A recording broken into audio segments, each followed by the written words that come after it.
ফুঁসছে।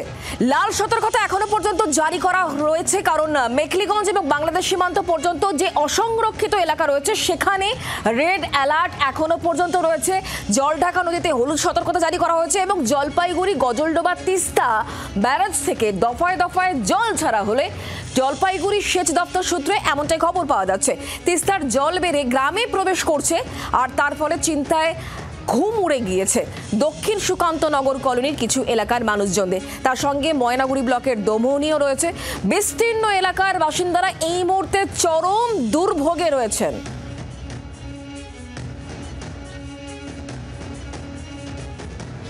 গতকাল সন্ধ্যে থেকে আজ সকাল 8:30 অবধি পরিস্থিতি স্বাভাবিক করলেও পুনরায় আবার সিকিমের লাইফলাইন জাতীয় সড়ক 10 অর্থাৎ রম্বি থানার অন্তর্গত তারখোলায় পুনরায় ধস পড়ে একেবারে পুরোপুরিভাবে বন্ধ সিকিমের এই লাইফলাইন।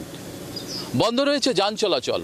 প্রশাসনের তরফ থেকে যুদ্ধকালীন তৎপরতায় ধস সরিয়ে পরিস্থিতি স্বাভাবিক করার চেষ্টা করলেও বাদ সাধছে পাহাড়ের ওপর থেকে মাঝে মধ্যেই বড় বড় পাথরের চাই পুনরায় সেই জাতীয় সড়ক 10-এর মধ্যে এসে পড়ছে। পাশাপাশি বলে রাখি, এই লাইফলাইনের আরও কিছুটা দূর অর্থাৎ কালিম্পং জেলার লিকুভিরেও কিন্তু জাতীয় সড়ক 10-এর মধ্যে ছোট বড় ধস পড়েই চলেছে, যার জন্য সেখানেও বন্ধ রয়েছে এই জাতীয় সড়ক।